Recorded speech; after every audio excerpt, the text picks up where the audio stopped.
मेरे तो सारे दोस्त भी बिछड़ गए, कोई भी नहीं बचा। फर्स्ट टाइम हम बैठे हैं रेड बस में, क्योंकि हमें जाना है शॉपिंग मॉल, कुछ चीज़ें खरीदने।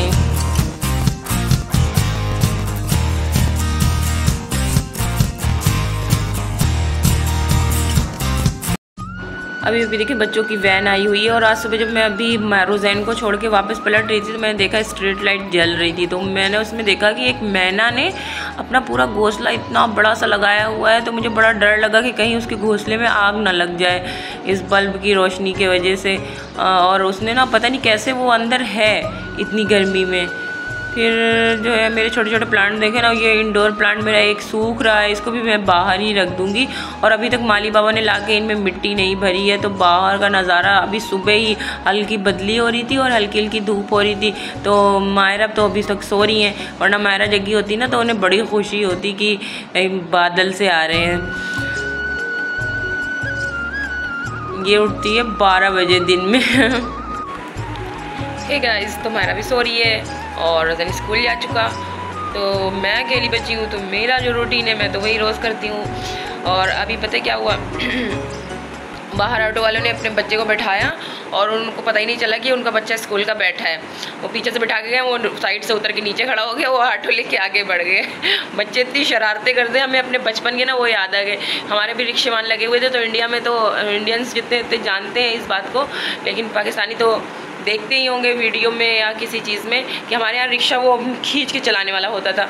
तो हम लोग इतनी मस्ती करते थे, वो रिक्शेवान भी ना कोई मुद्दहर रिक्शेवानी ढूंढ के निकाले गए थे हम लोगों के, कि वो भी हम लोगों की छुट्टियों के टाइम तक कि आते ही नहीं थे स्कूल पे। हम लोग जब पैदल चलना शुरू कर देते थे, घर दूर था, तो वो रास्ते में कहीं छुपे हमें देखते रहते थे कि घर तक पैदल जाएंगे तो अम्मी तो गुस्सा होंगी। तो क्या तो वो जल्दी जल्दी पैंडल मार के भागते भागते आते थे। हम लोग कहते थे बिस्सू भाई इतनी देर लगा दी तुमने, हम पैदल आ रहे। तो कहते थे गांव की लैंग्वेज में बोलते थे बहिनी अभी आइतन रहन।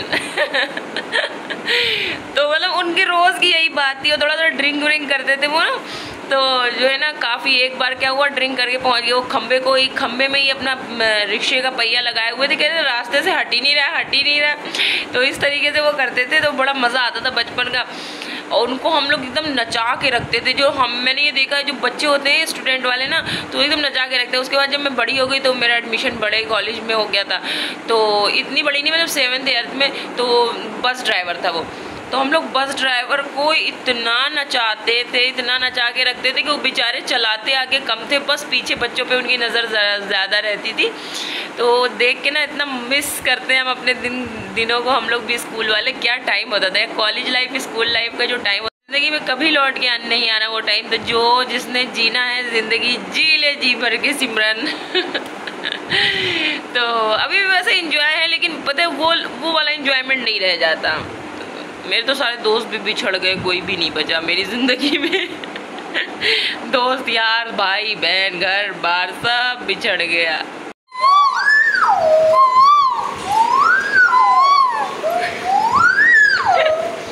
हम लोगों के घर में पता क्या होता था, जब आम का सीज़न आता था ना, तो कोयल जो है बोलना शुरू कर देती थी, और जैसे ही उसके जवाब में बोलो फ़ौरन आपका जवाब देती थी वो ऐसे। मायरा छोटी थी, मायरा बहुत छोटी थी, 1.5 साल की। तो कोयल बोलती थी तो मायरा खिड़की से ऐसे ही जवाब देती थी कोयल को ना मायरा। तो आज तो हमीदाबादी आज भी नहीं आई, क्योंकि उनके बेटे की बड़ी तबीयत ख़राब है। तो मैंने ही कहा था भाई आप रुक जाए, कह रही थी मेरा दिल नहीं लग रहा है बिल्कुल भी काम काज में। तो उनके बेटे को ना वायरल हो गया, यहाँ वायरल में उल्टी मोशन चल रहा है। तो उल्टी मोशन इतनी उल्टियाँ उसे हो गई हैं बच्चे को कि वो उससे बोल रही उठा भी नहीं जा रहा, वो बेहोश हो रहा था बिल्कुल। तो मैंने कहा तो ठीक है फिर आप मत आए, तो सारा काम मैंने करना है। और जिस दिन मुझे काम करना होता है तो मेरे घर का सारा काम उजाड़ के मैं रख देती हूँ कि आज मुझे सारा ही काम करना है। मैंने अपनी आंखें टेस्ट करवा ली और मेरी आंखें कमज़ोर नहीं हैं। मुझे तो डर लग रहा था, जिसे देखो वही बोल रहा था आंखें कमज़ोर। बोल रही है। अभी देखिए मैंने पीछे, आप देख रहे हैं, मैंने सारे कपड़े इसके उतार दिए, बेड की चादर उतार दी है, सब कुछ उतार दिया, मैं सब चेंज करने जा रही हूँ। तो डॉक्टर ने बोला कि मुझे जो पहले चोट लगी हुई थी आंखों में, वही चोट की तकलीफ फिर से उभर आई है, फिर से वो चोट हरी हो गई है, इसलिए मेरे रेटिना पे हल्की सी स्वेलिंग आ गई है। तो उसने दवा दी मुझे डालने के लिए, वो मैंने दवा डाल के ना बेड पे रख दी थी। लेकिन मेरे यहाँ जो हमीदाबाजी आती हैं तो रोज़ान चादर पकड़ना कर, वो जो है ना एकदम ही अपने मंतिक सारे काम करती हैं, वो जितने भी उनके मर्जी के काम होते हैं। उन्होंने पता क्या किया उन्होंने, वहाँ से बहारा उसे कमरे को साफ किया और मुझसे पूछा भी नहीं कि ये दवाएं आपकी हैं या नहीं, और उसे बाहर के कचरे में डाल दिया, मुझे पता ही नहीं। और मैंने कचरा वाला आया, मैंने उसे डस्टबिन दे दिया और लेके चला गया। माशाल्लाह 2 बार ही सिर्फ ड्रॉप डाली थी आंखों में, उसके बाद डालने की नौबत नहीं आई, दवा फेंक दी गई। अब फसी जो है लेके आएंगे तो मैं इस्तेमाल करूंगी दोबारा से दवा। उसने बोला था 2 हफ्तों तक की दवा लगातार डालें। फिर से आंखों पे पट्टी डालने को बोल रहा था कि आंखों पे पट्टी चढ़ाएं, लेकिन मैं आंखों पे पट्टी नहीं चढ़ा सकती। मैं बच्चों को देखूंगी कि आंखों पे पट्टी चढ़ाऊंगी, दोनों ही आंखों में तो मेरे जख्म था, है ना मेरा। बहुत देर डॉक्टर ने मेरी आंखें टेस्ट की है, काफ़ी देर, और फिर उन्होंने मेरी नज़र भी टेस्ट की तो नज़र में पता चला कि कोई मसला नहीं है, नज़र बिल्कुल ठीक है। सही से पकड़ना बेटा, ठीक है। कोयल बोली कू कू। मायरा वहाँ बैठ के मेरे साथ चादर ठीक करा रही है। उसके बाद हमने सारे कपड़े हटाने हैं, सब बच्चे उतारते हैं, नहा गए। इन लोगों को पहला काम ये है कि ये सब सुबह उठते ही नहाते हैं, तो नहाने के बाद कपड़े फेंक देंगे, इधर उधर कर देंगे। वो मुझे नाश्ता देती हूँ, सबसे पहले मेरा काम होता है नाश्ता बनाना। क्या बोला रोज़ैन तुमने? क्यों हर वक्त उससे लड़ाई करते रहते हो? तुम्हारे जूते खुद गंदे होंगे। मायरा ने तो बहुत प्यारे पहने हैं। तो गाइस मेरे सारे काम ख़त्म हो चुके हैं। तो गर्मी बहुत हो रही थी, मैं शाम का इंतज़ार कर रही थी। 3 दिन से फसी से फिक्स किया था कि मुझे ले चलना थोड़ा सा मार्केट, लेकिन वो नहीं लेके जाएंगे।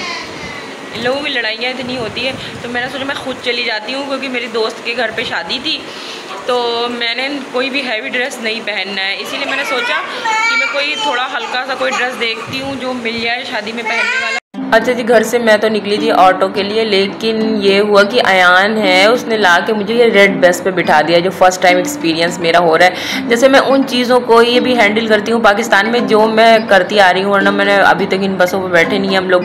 तो बस उसने कहा कि इस पे बस पे बैठ जाए, तो हम लोगों ने फर्स्ट टाइम इस बस पे बैठे। और ये बगल मेरे आंटी बैठी हैं, तो वो पाकिस्तान की आवाम के बारे में काफ़ी स्पीच दे रही थी बैठ के, और काफ़ी सारी औरतें भी हैं साथ में जो सारी बातें कर रही थी। और 2 लोगों ने कल से ही सफ़र, ये सामने जो बैठी 2 लोग जो है कल से सफ़र शुरू किया है, लेकिन वो सबको इंस्ट्रक्शन दे रही थी कि ये करें, तो ये बस ऐसी है तो बस वैसी है। तो मैंने काफ़ी चीज़ें नोट कर ली थी, फिर मैंने कहा चलो यार, इजाज़त नहीं ली थी तो वीडियो में डालनी अच्छी बात नहीं है। तो गाइस फर्स्ट टाइम हम लोग एक्सपीरियंस कर रहे हैं इस बस का, और बहुत ही ज़बरदस्त एक्सपीरियंस रहा है। और जहाँ तक ऑटो का किराया पड़ता है हमें 800 रुपये, यहाँ पे 50 रुपीज़ में हमें ये तारिक रोड तक पहुँचाएंगे, मतलब 750 की बचत आ रही है, और फुल AC भी है बस। तो मैं यही सारे पाकिस्तानियों से बोलना चाहूँगी, स्पेशली कराची में चल रही है सर्विसेज, तो कराची वालों से कि आप प्लीज़ एक बार ट्राई ज़रूर करें, इसमें बैठ के सफ़र करें, और फालतू में जितने आप लोग पैसे फूकते हैं किराए के, उन पैसों से बचें। तो अभी हम लोग तारिक रोड पहुंच रहे हैं, फिर मैं आपको दिखाती हूँ जिस स्टॉप पे हम उतरते हैं वहाँ पे जाके। अच्छा जी, आज तो संडे, तो मुझे इतनी बार तो मैं आती नहीं हूँ तारिक रोड, तो मुझे पता ही नहीं था कि आज राबी सेंटर बंद होगा, लेकिन मैं स्पेशली वहीं के लिए आई थी, मुझे कुछ तोहफे भी लेने थे, तो मैंने फिर नहीं खरीद पाई। मैं फिर हम डॉन में आ गए शॉपिंग मॉल अंदर। तो मायरा अंदर एंट्री लेने के बाद मायरा को पॉपकॉर्न दिख गए थे, वापसी फिर हमें बाहर आना पड़ा, बाहर से आके फिर हम अंदर गए। तो अभी तो हम शॉपिंग मॉल के अंदर ही हैं। तो मैं काफ़ी जगहों को मैंने देखा, जगहों पे मैं कुछ लॉन्ग टाइप का ड्रेस चाह रही थी जो पूरा फुल हो, जैसे अरबियन ड्रेस होता है, लेकिन मुझे कहीं किसी भी आउटलेट पे नहीं मिला। एक रंगजा पे मुझे मिला था और एक का नाम मैं भूल गई हूँ। तो रंगजा वालों का तो ये था कि उनका जो है ना, मैं समर के हिसाब से भी चाह रही थी और पार्टी वेयर भी हो, तो उनके जो ड्रेस थे वो मुझे थोड़े से ये जो है क्या कहते हैं महंगे भी लगे, और दूसरे ये कि सब ड्रेस एक ही तरह थे शिफॉन के, और उनमें बहुत सारे कलर। तो ये एक ड्रेस मुझे बड़ा प्यारा दिखा था, मैंने इसे ट्राई भी किया। इसी शॉप का मैंने एक और ड्रेस ट्राई किया था, दोनों ही अच्छे लग रहे थे, लेकिन थोड़ा फिटिंग का मसला था, और जो है ना इनके पास साइज़ भी सही नहीं था। आस्तीन है मेरे हाथों में नहीं आ रही थी किसी हालत से, तो काफ़ी देर मैं टहलती रही। और मुझे अनस्टिच चाहिए नहीं था, क्योंकि मेरे पास टाइम नहीं, मेरे पास सिर्फ 1 दिन का टाइम था, तो अनस्टिच लेना होता तो मैं ले ही लेती। हाँ,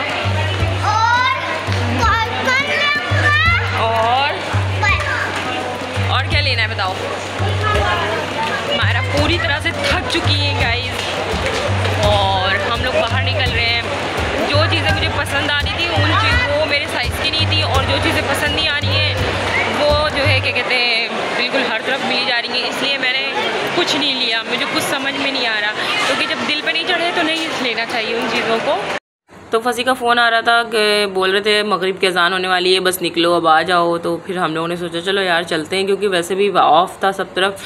तो मायरा को मैंने लिया और हमने एक पानी की बोतल ली फिर रास्ते से, और कुछ खाने पीने के लिए या बर्गर ले लिया हमने, और बस वहाँ से चल पड़े। थोड़ा सा मैंने विंडो शॉपिंग पे भी देखा था, तो मुझे एक सूट बड़ा प्यारा दिखा तो मैंने ले लिया, क्योंकि तारिक रोड पे विंडो शॉपिंग भी बहुत अच्छी है। तो हमने वहाँ से एक सूट ले लिया जो बहुत ही खूबसूरत दिख रहा था, जो अभी हमारी तरफ 32 में मिल रहा है। तो 32 मतलब 3200 रुपये का, तो वो वहाँ बड़ा अच्छे प्राइसों में मिल गया। तो ये बर्गर मैं मायरा को खिला रही थी और रास्ते से तो गाइस हम लोग घर आ चुके हैं। रास्ते में बहुत बड़ा फड्डा हो गया था, फड्डा मतलब कि झगड़ा हो गया था, दो सोसाइटियों के बीच का झगड़ा दिखा रहे। पुलिस, इतनी पुलिस थी, और ना ऑटो वाला वहीं रोक के देखने लगा। मैंने कहा भाई निकालो, तुम जो है पैसेंजर लेके यहाँ पे झगड़ा देखोगे। तो कहने लगा बाजी लग रहा है यहाँ पे झगड़ा हो गया। मैंने कहा हाँ लग तो यही रहा है। फिर हम लोग वहाँ से जल्दी जल्दी फटाफट भाग के आ गए, और अब मैं घर आई हूँ। तो घर आने के फंसी मैंने बस दरवाजे पे कदम रखा है, फंसी ने बोला हूँ माँ 3 कप चाय बना दो। उसके बाद उन्हें चाय बना के दी। अब मैं खाना बनाने जा रही हूँ, पानी वाला आया है।